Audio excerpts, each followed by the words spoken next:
The laughter cut through the saloon like a whip crack.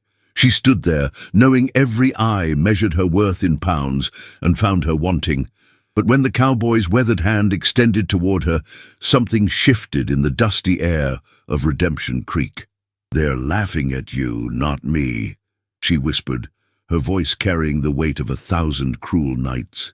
Yet his eyes held no mockery, only a strange, gentle hunger that made her heart forget its careful armor. Subscribe to witness a dance that would change everything they thought they knew about beauty. The music began, and with it, a reckoning.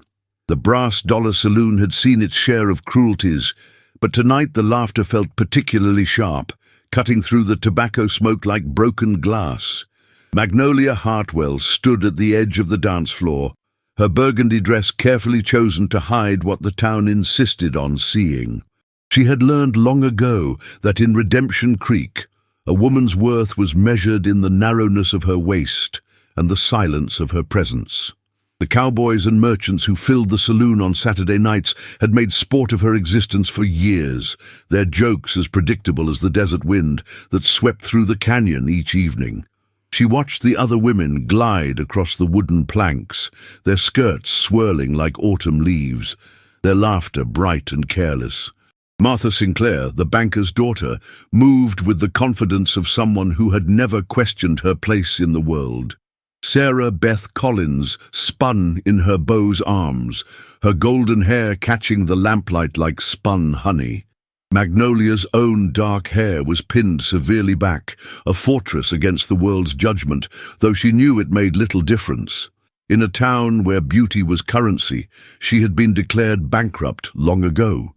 The music from old Pete's fiddle seemed to mock her as she pressed herself against the wall, trying to become invisible among the shadows. She had come tonight because her sister Lily had begged her, promising that things would be different, that people would be kinder. But kindness was a luxury Redemption Creek rarely afforded to those who dared to exist outside its narrow definitions of acceptability. The whispers followed her everywhere she went, a constant reminder that she was the town's favorite cautionary tale, the woman who had forgotten her place in the careful hierarchy of desert society. A group of young men near the bar erupted in laughter, and Magnolia felt the familiar burn of shame creep up her neck. She knew without looking that they were discussing her, placing bets perhaps on whether anyone would be desperate enough to ask her to dance. It was a game they played often, this casual cruelty disguised as entertainment.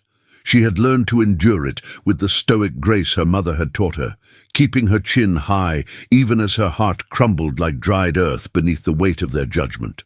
The saloon doors swung open with a creak that cut through the music, and a figure stepped into the amber light.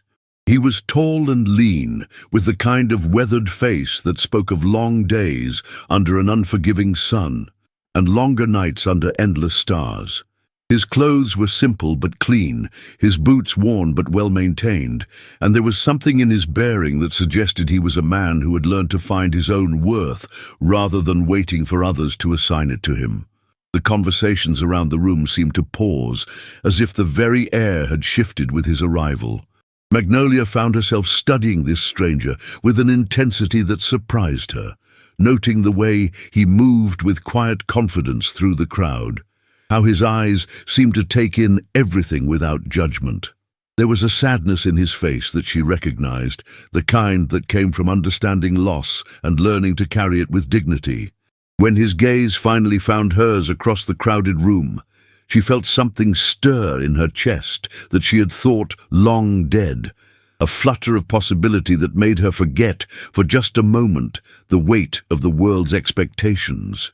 The cowboy's name was Samuel Cross, though he introduced himself simply as Sam, his voice carrying the rough gentleness of a man who had learned to speak softly in a world that often shouted. He had been traveling through Redemption Creek on his way to California, seeking work on the coastal ranches where a man's past mattered less than his willingness to labor under the sun. But something about the town had made him pause. Perhaps the way the desert light fell across the adobe buildings at sunset, or the promise of rest that seemed to whisper from the saloon's warm glow. He had noticed Magnolia the moment he entered, not because of her size, as the others seemed fixated upon, but because of the way she held herself. Proud despite the obvious pain, dignified in the face of casual cruelty. There was a strength in her bearing that reminded him of the mountains he had crossed to reach this place, solid and enduring despite the storms that battered them.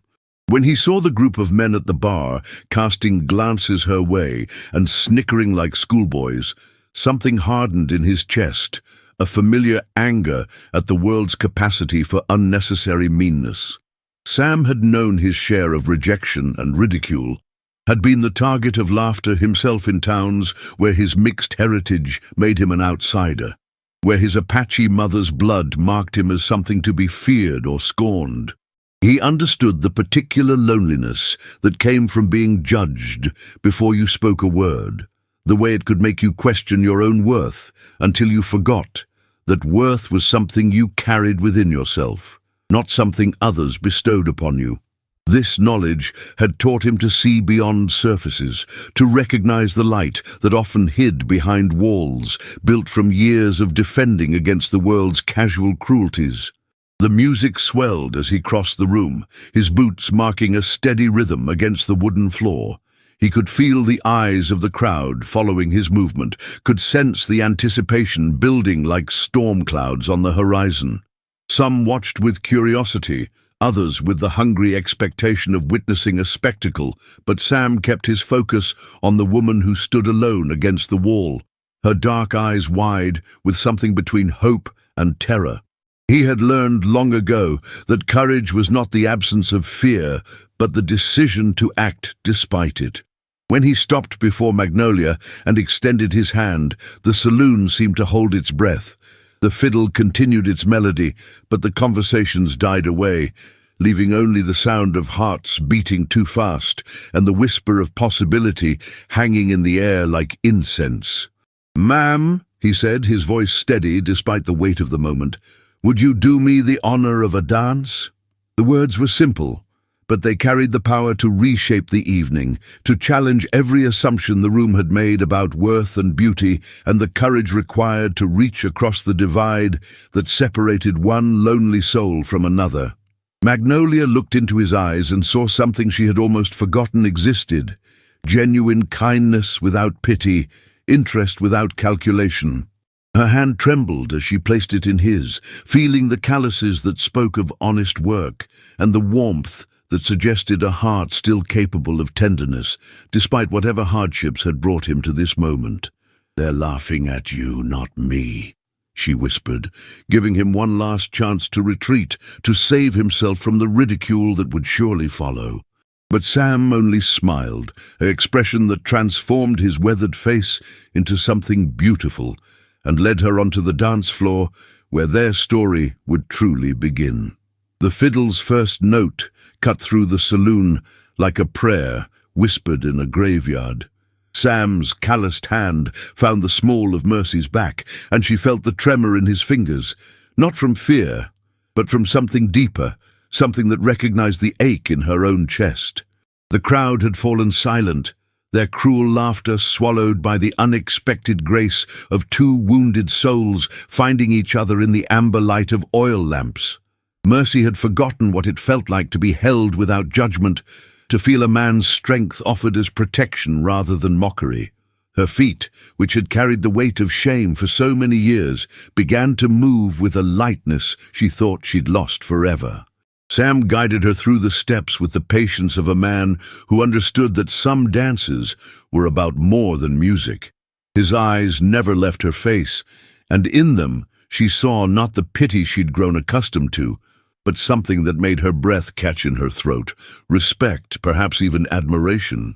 The other dancers had cleared the floor, creating a circle around them like witnesses to a miracle, and Mercy realized that for the first time in years, she was not the object of ridicule, but of wonder. The cowboy's boots moved in perfect rhythm with hers, and she felt the years of loneliness beginning to crack like ice in spring sunshine. As they turned, Mercy caught glimpses of the faces watching them, some still twisted with malice, others softened by the unexpected beauty of the moment. Mrs. Henderson, the banker's wife who had once called her that unfortunate creature, stood with her hand pressed to her heart, her eyes bright with unshed tears. Even Jake Morrison, who had led the chorus of laughter, had fallen silent, his face flushed with what might have been shame. The music swelled around them, and Mercy felt herself being lifted not just by Sam's strong arms, but by the possibility that she might be more than the sum of other people's cruelty. The song was a waltz, slow and mournful, the kind of melody that spoke of lost loves and second chances. Sam's hand tightened on hers as they moved through the steps, and she could feel the calluses on his palm, evidence of a life spent working with his hands, building and mending things that others had broken. There was something in his touch that reminded her of her father's hands, gentle despite their roughness, capable of both strength and tenderness. She had not been held like this since before her mother died, before the world decided that her size made her unworthy of love, before she learned to make herself small in every way except the one that mattered. When the music began to fade, neither of them moved to separate. They stood in the center of the dance floor, breathing hard, not from exertion, but from the intensity of what had passed between them. Sam's thumb traced a small circle on the back of her hand, and Mercy felt tears threatening to spill over, not tears of shame this time, but of gratitude so profound it threatened to overwhelm her. The silence stretched between them like a bridge neither wanted to cross, because crossing it would mean returning to a world that might not understand what they had just shared. The last note of the fiddle hung in the air like smoke, and then Sam leaned close enough that she could smell the sage and leather on his clothes, close enough that his words were meant for her alone. "Miss Mercy, would you do me the honor of taking a walk with me under the stars?" The night air hit Mercy's face like a baptism, cool and clean after the stifling heat of the saloon. Sam offered her his arm with the same quiet dignity he had shown on the dance floor, and she took it, marveling at how natural it felt to walk beside him down the dusty main street of Redemption. The town looked different in the moonlight, softer somehow, as if the harsh edges of daylight judgment had been smoothed away by shadow and starshine. Behind them, the saloon's yellow windows grew smaller, and with them the weight of all those watching eyes, all those whispered comments that had followed her like vultures for so many years. Sam walked slowly, matching his longer stride to hers, and Mercy found herself noticing things she had forgotten to see, the way the desert wind carried the scent of sage and distant rain, the sound of a night bird calling from somewhere beyond the town's edge, the vast canopy of stars that stretched overhead like a promise of infinite possibility. They passed the general store where she bought her supplies in hurried, shameful transactions, the church where she sat alone in the back pew every Sunday, the boarding house where she rented a small room and tried to make herself invisible. But tonight, walking beside this quiet cowboy, she felt visible in a way that didn't hurt. "I've been watching you," Sam said quietly, his voice barely audible above the soft sound of their footsteps. "Not like the others watch you, but really watching. The way you help Mrs. Patterson with her groceries when her arthritis is acting up. The way you always drop an extra coin in the collection plate even though you don't have much. The way you feed that stray dog behind the bakery when you think no one's looking." His words fell into the night air, like stones into still water, creating ripples of recognition in Mercy's chest. She had thought herself unseen in her small kindnesses, invisible in her attempts to make the world a little softer for others who suffered. They had reached the edge of town now, where the buildings gave way to open desert and the stars seemed close enough to touch. Sam stopped beside a weathered fence post and turned to face her, his hat in his hands, his hair dark and unruly in the moonlight. "I know what it's like to be the one they laugh at," he said, and there was something in his voice that made Mercy's heart clench with recognition. I know what it's like to carry shame that isn't yours to carry, to believe the lies they tell about who you are. The vulnerability in his admission hung between them like a bridge, and Mercy felt herself stepping onto it without fear. I used to be married, Sam continued, his eyes fixed on some distant point beyond her shoulder. Had a little spread up north, a wife who was beautiful and young, and everything a man was supposed to want, but I couldn't give her children, and in a place like that, a man who can't give his wife children might as well be no man at all. His voice cracked slightly on the last words, and Mercy felt her own pain recognizing his, the way one wounded animal recognizes another. She left me for my brother, took half the ranch and all of my pride. The whole county knew, and everywhere I went, I could hear them whispering about poor Sam Walker, the man who couldn't even keep his own wife satisfied. The silence that followed was not empty but full of understanding, full of shared pain, full of the recognition that sometimes the deepest wounds are the ones that don't show. Mercy reached out without thinking and touched his hand, her fingers finding his in the darkness. "I'm sorry," she whispered, and the words carried the weight of her own suffering, her own understanding of what it meant to be reduced to your failures, to have your worth measured by things beyond your control. In that moment, beneath the vast desert sky, they were not the fattest woman in town and the broken cowboy. They were simply two people who had learned that the world could be cruel, but that cruelty didn't have to define them. Sam's fingers closed around hers, warm and steady, and when he looked at her again, his eyes held something she had never seen directed at her before. Not pity, not charity, but genuine affection, the kind that saw past surfaces to the soul beneath. "Mercy," he said, and her name sounded different in his voice, like something precious rather than something to be whispered in shame. The weeks that followed their dance became a series of small miracles that Mercy collected like pressed flowers in the pages of her heart. Sam began appearing at unexpected moments, helping her carry supplies from the general store, walking her home from church, sitting beside her on the bench outside the post office where she waited for letters that never came. The town watched with a mixture of bewilderment and grudging respect as the quiet cowboy courted the woman they had dismissed, and slowly, almost imperceptibly, the nature of their stares began to change from mockery to something approaching wonder. On Sundays, Sam would arrive at her boarding house with a small bouquet of desert wildflowers, their petals the color of sunset and hope. He never spoke of love in grand gestures or flowery words, but in the way he remembered that she preferred her coffee black, in the way he always walked on the side closest to the street, in the way he listened when she spoke as if her words were the most important thing in the world. Mercy found herself laughing again, a sound she had almost forgotten she could make, and with each laugh she felt the armor of shame she had built around herself beginning to crack and fall away.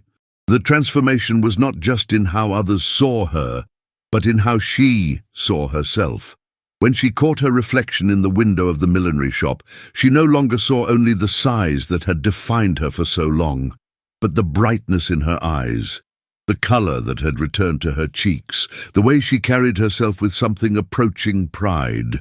Sam had a way of making her feel beautiful that had nothing to do with her appearance, and everything to do with the way he valued her thoughts, her kindness, her quiet strength.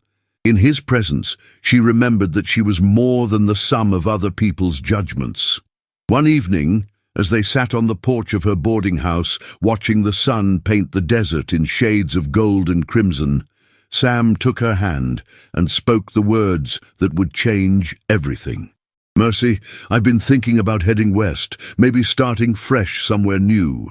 There's talk of good land in California, places where a man can build something that matters." He paused, his thumb tracing circles on her palm, and when he looked at her, his eyes held a question that made her heart race. "I was wondering if you might consider coming with me, as my wife, if you'll have me."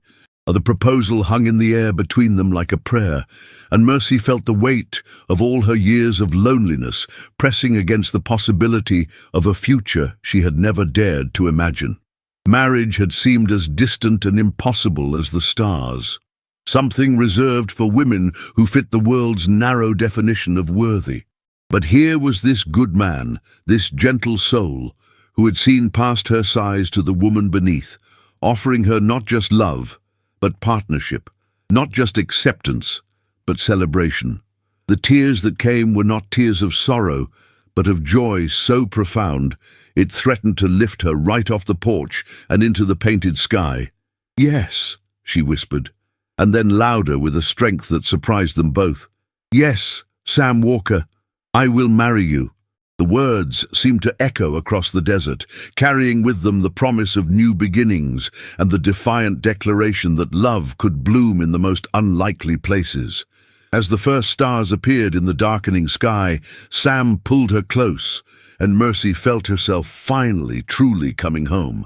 Not to a place, but to a person who saw her worth and chose to build a life around it. The wedding was small, held in the little church where Mercy had sat alone for so many years, but it was filled with a joy that seemed to transform even the skeptical faces in the congregation. And when they rode out of Redemption the next morning, heading west toward their new life, Mercy looked back only once at the town that had tried to define her by her limitations, then turned her face toward the horizon where anything was possible.